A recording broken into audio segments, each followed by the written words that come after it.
Hi, I'm Tim Sustak, Chief Credit Officer with Viso Financial, and this is the Economic Update for October 2016. Today, we'll take a look at the most recent consumer spending and inflation numbers and what the chances are for a Fed rate move yet this year. There's no doubt that the consumer is the engine that makes our economy go. Despite a lackluster first half of the year, consumer spending kept economic growth in the positive side of zero. The hope was to convert that consumer momentum to more favorable GDP results in the second half. Unfortunately, thus far into the third quarter, the consumer is dropping off the pace a bit. Retail sales were disappointing for July and August, coming in flat and down 0.3% for the month respectively. Some of this was expected as the breakneck pace of auto sales began to slow, but other areas are now showing weakness as well. The consumer spending numbers also showed weakness in August after solid results for July. August results were flat month over month, succumbing to weakness in durable goods like autos.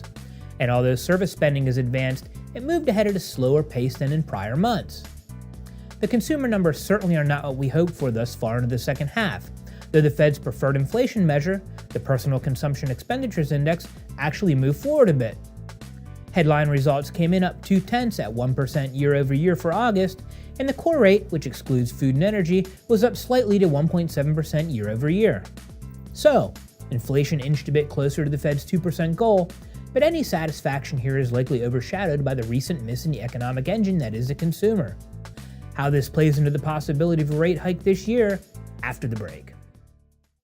Amos is a subsidiary of MyCU Services that provides core processing services to credit unions. Amos allows you to focus on what's important while assisting with everything from data processing, backups, off-site backups, and more. Explore what Amos has to offer. Go to www.amoscu.com. Get the affordable and reliable core processing support you deserve.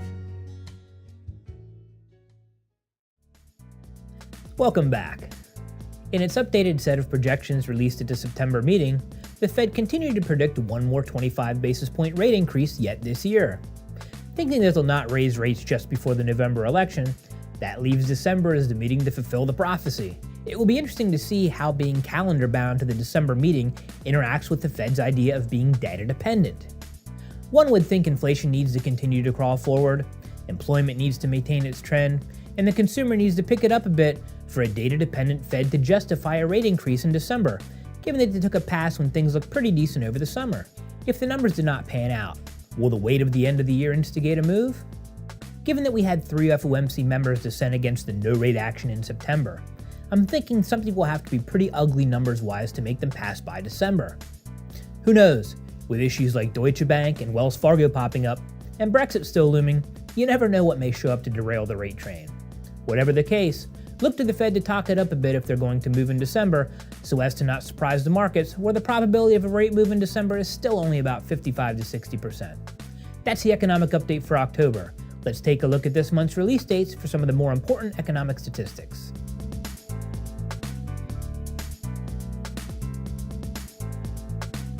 We'll see you again next month for another look at the economy, and as always, thanks for watching Fine Action.